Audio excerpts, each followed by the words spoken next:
This video entails the repair of a brand name machine that has both TIG and stick welding capabilities. It's an older machine, 1993. I just want to point out before we get started with any type of repair, make sure that this image is firmly in your hand and in your mind. Uh, this is just not the kind of thing to fool with. Safety goes first. So what happened is this machine was going along just fine, working on TIG. In fact, I was welding something pretty thick, and I noticed that I thought I smelled something, but I wasn't sure. I probably should have just stopped right at that stand from that moment, but I didn't. And then the arc stopped, and it would no longer weld TIG. I actually contacted the electrode to see could I get the arc to start, and it wouldn't. I mean, it would. The starting feature was there, but the current flow was not. The foot pedal was ineffective. One of the reasons I'm working on this myself is that they want an exorbitant amount of money for a very small part. And assuming that the board wasn't damaged, we should be able to get this going again. Now, the part that went wrong, two parts failed, and I'll just give you a diagram here of the impulse transformer, which is what this is. Unfortunately, they don't provide any specifications, so we're going to have a little guessing game as to what we're going to need to do in terms of replacing the transformer. But right here, you see a capacitor, and that's actually the worst thing of all because this shorted out. It caused a lot of current to flow from the torque channel to ground. This overheated and burned out. Fortunately, when I tested over here on the control board, this winding was still intact. This didn't burn and then cause all of that voltage to go over there.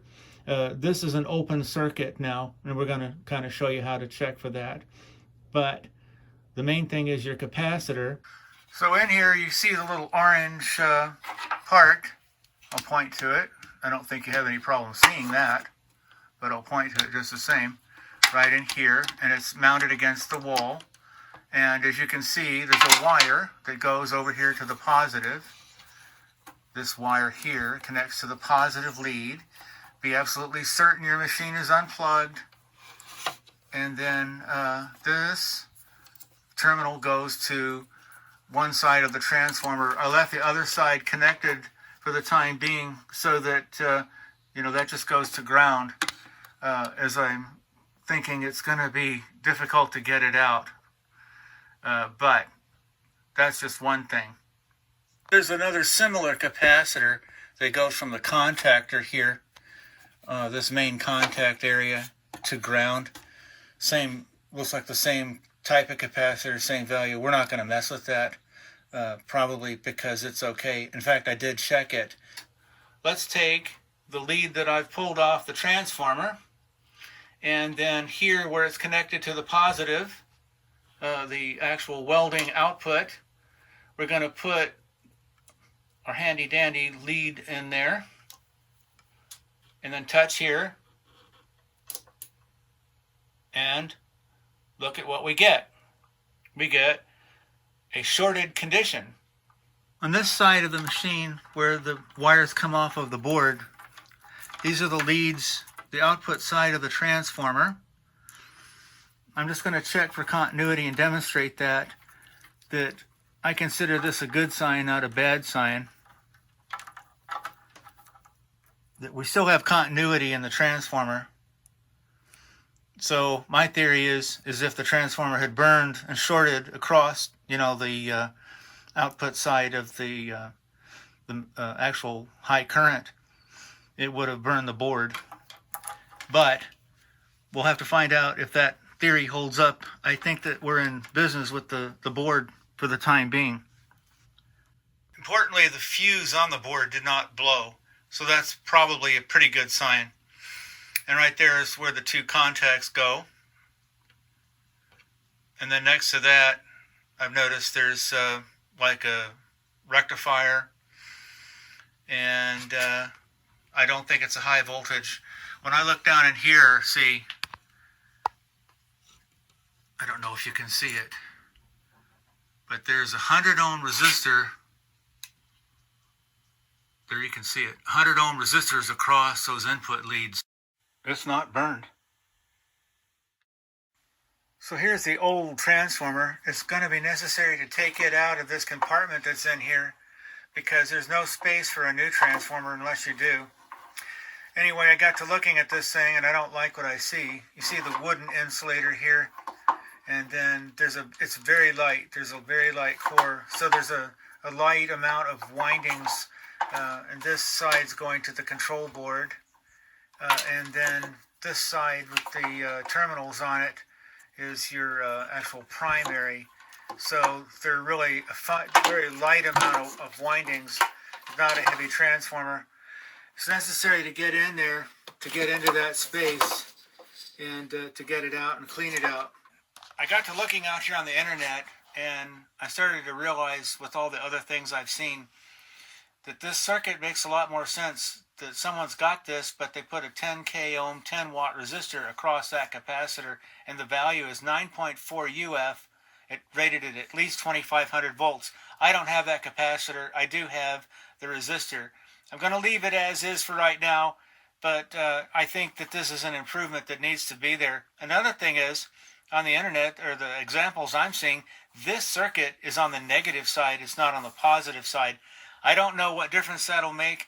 It's all a circuit, but I think it's something to keep in mind. I do know I'm not going to pay any $700 for this part. That's what they want for it, so to heck with that. I made the mistake of saying that this was a ground when I should have said work. So this is not going directly to ground. There's another capacitor that I showed you previously connected from here to equipment ground. So I wanted to make sure to point that out. I did manage to find this out on the internet, a technical manual. It's not exactly complete in that it doesn't have, from my experience, all of the resistance test points in it. It has some voltage test points, but not all. It does have a circuit diagram, which is sure better than nothing. It's not copyrighted. Nothing in here I'm showing you is copyrighted. So this relay you see off here to the right, it says polarity relay. Well, that corresponds to this green unit right here. And that's the thing that you hear going click, click, click, click, click when the arc is going to start. And hopefully you don't have any problems there. You probably don't. If just the transformer, the high voltage transformer itself burned, then you should be okay. But going back to the diagram, at least you've got some voltages. You don't have the component values marked on that. They also provide some oscilloscope trace outputs. This one is what the oscilloscope trace should look like normal, the lines leading to the transformer, and this is when it's not connected. They say in the literature here to disconnect the high voltage transformer whenever you're going to work on the circuitry. So assuming you've gotten this far along and you're able to continue with the repair, the first thing to do is to take a picture of how that board looks. We're only working with the TIG here. Other machines may look similar, but this is the only one I know about because it's what I own. Then what you want to do is to remove the transformer leads from the terminals RC2 and RC3. You're going to leave everything else connected. You want to attach a high impedance voltage test device and expecting 70 or so volts on those two terminals. You're going to set the machine in TIG mode, and you're just going to briefly turn the contactor on either with the foot switch or with the handheld switch, whichever one you've got. If you don't have the 70 volts, then the transformer, of course, being burned, we've got other problems, and then we're going to have to end up going into another test. Mainly, we're going to have to go to this test point, and we're going to have to test for 15 or so volts. Now, again, with the machine plugged in and yourself safely away from the circuitry and testing to ground, when you flip the contactor, you should see about 15 or so positive volts. If you don't see any voltage, you've got a problem with a repair that's going to be beyond the scope of this video. So let's go ahead and talk about what we've got so far. We've got a good 100 ohm resistor. You can see on the right hand side. We've apparently got a good 3 ohm resistor. Those those transistors Q5 and Q6 are probably good in this particular scenario.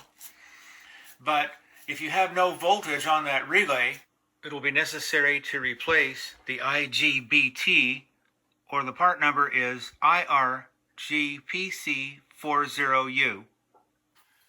At this point, I've spent quite a lot of time, in fact, hundreds of hours experimenting, trying to build, substitutes for the transformer. This is some of the stuff I've built just to see if it's feasible. It appears that it is. I couldn't get a data sheet on this. I probably should keep trying. But there's a way to reuse this.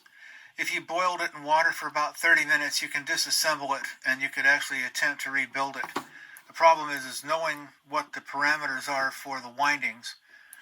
So that I have worked on, and I have an answer, I believe.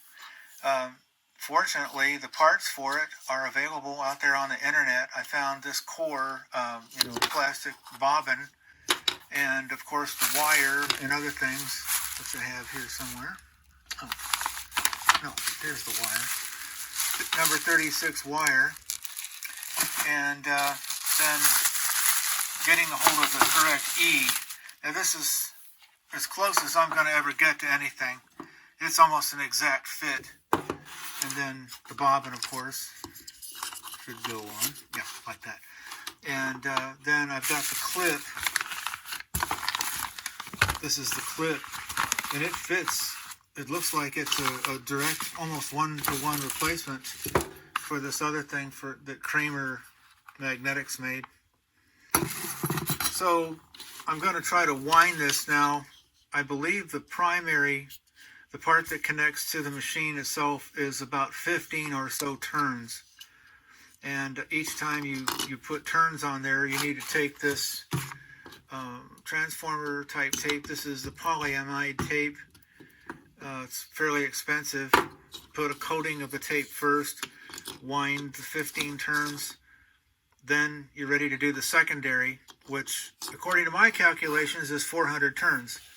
Because we want to wind up with about 2,000 volts or so. Now that's subject to change, but that's what I'm going to start trying to do.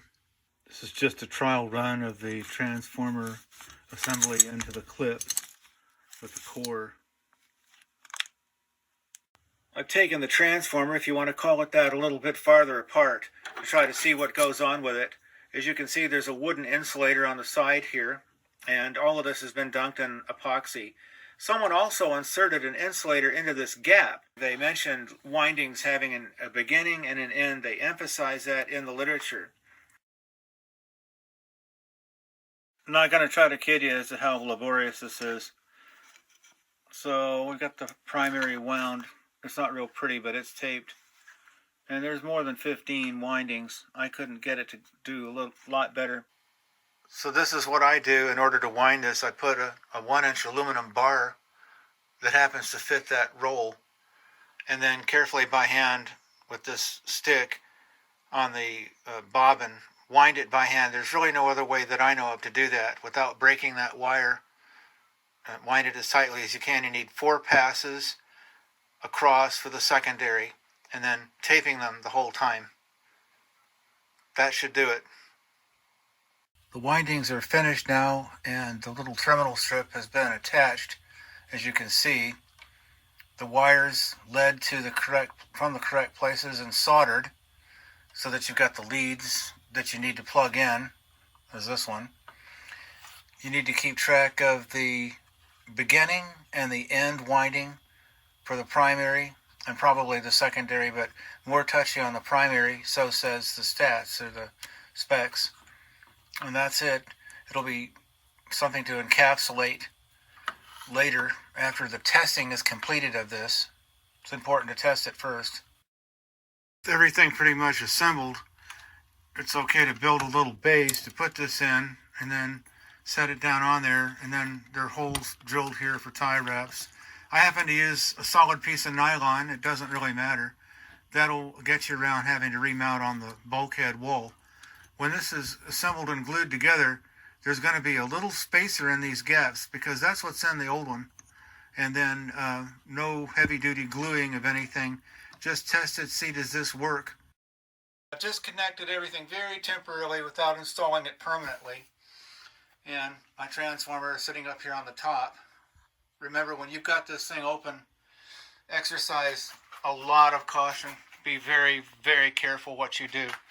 And in between takes, everything's unplugged here, and then I go about the process of adding or changing something. Okay, so now we've got things connected, at least temporarily. We've got the torch, the power's off right now. We're gonna just simply flick this little switch. And what we should get is a sound, a reassuring sound to come out of that relay that you see there in green. And if we don't get that sound of the, the basic chattering and arc producing sound, then we would know it's not working. So you're going to do this test. There's no gas running, no nothing. And if you don't get that reassuring sound, then you know your transformer didn't work. So let's go ahead, turn the power on.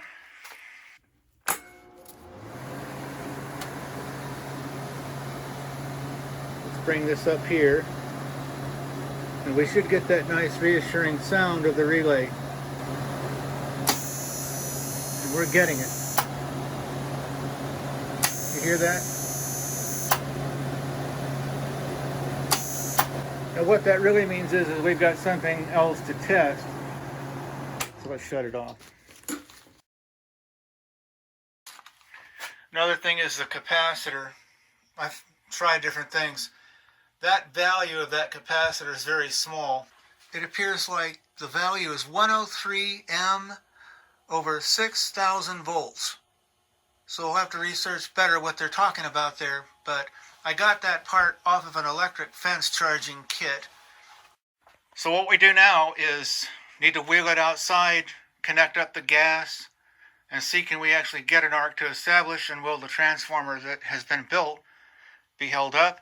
If it does, like I say, it'll be dunked in some sealant and then installed more or less permanently down under here in this cavity, down in that area, if you can even see in there. So here's the basic setup. We're gonna have the gas on, everything ready to go. Then out there we'll try to see if we can get an arc start and run a bead. Then I'm going to come up here with this temperature probe and see, does that transformer heat up? And if it doesn't, or if it's minimal, I guess we'll be okay. But the thing is, let's just see if we can run an arc. So now let's try to get an arc, and it looks like we can do it. Then we'll check the temperature. A little bit harder to start.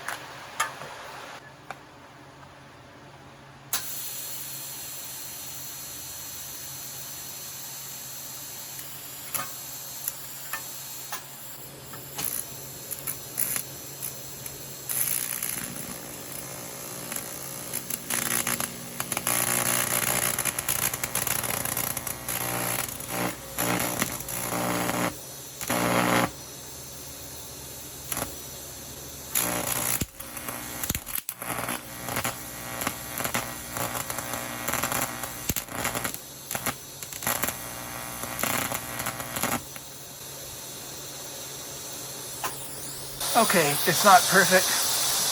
Let's just fix something.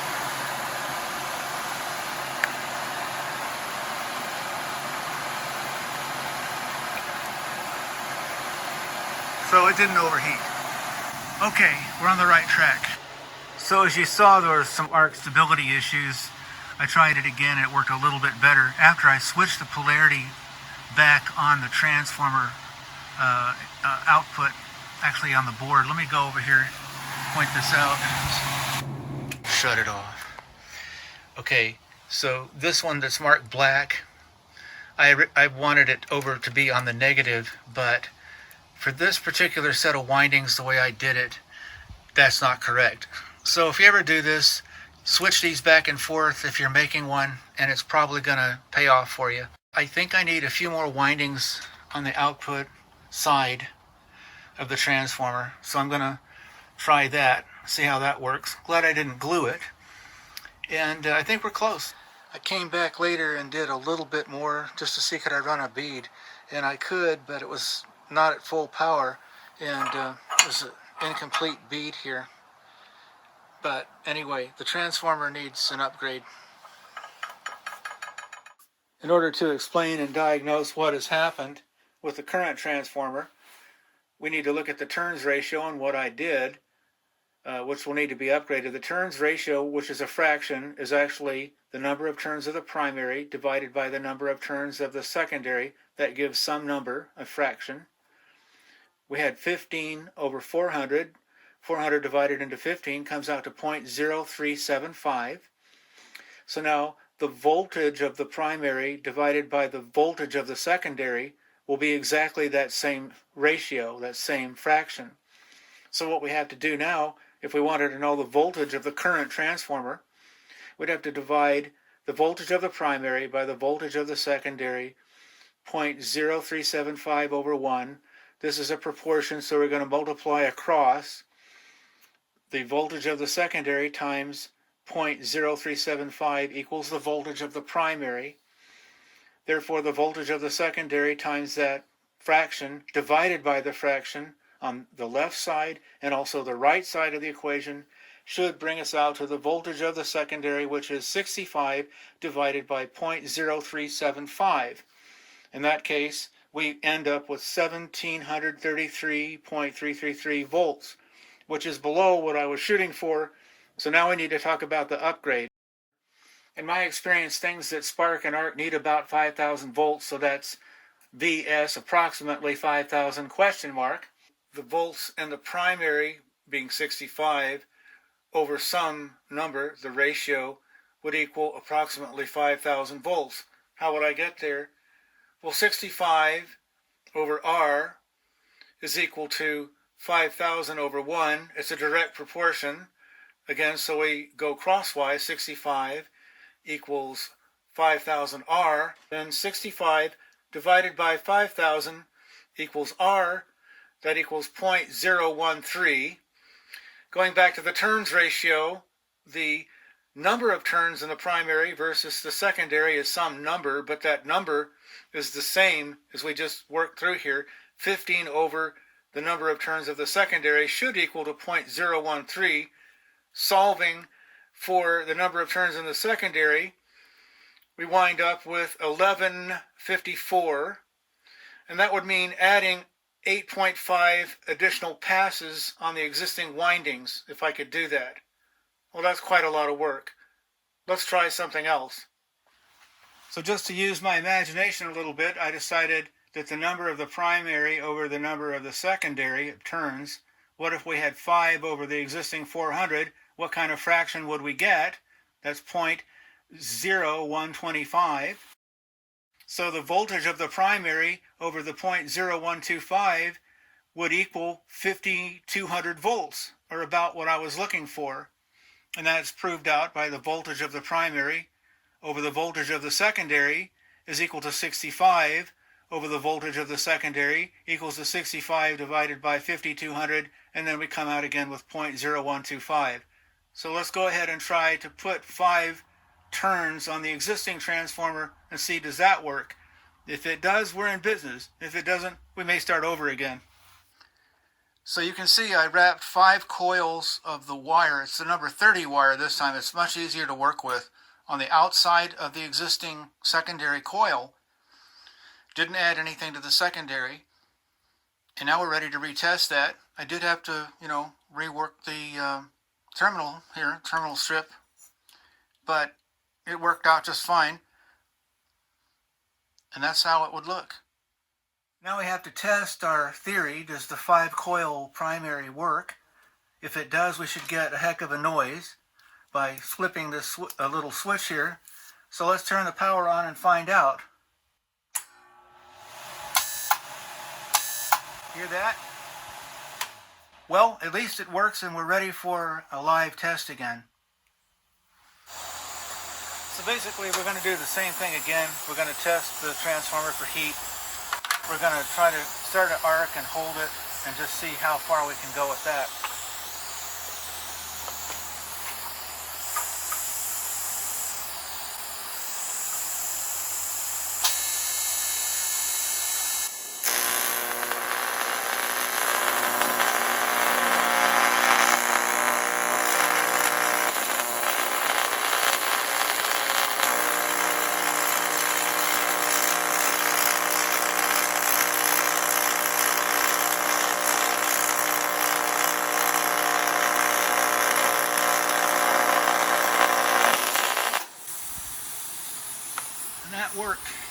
real well. As a matter of fact, I almost burned through it. Let's check the transformer real quick. 62, 63. Well, that worked. Quite a bit different this time. Yeah, boy, it melted it. I think I'm going to be able to weld 1/4 inch aluminum again with that.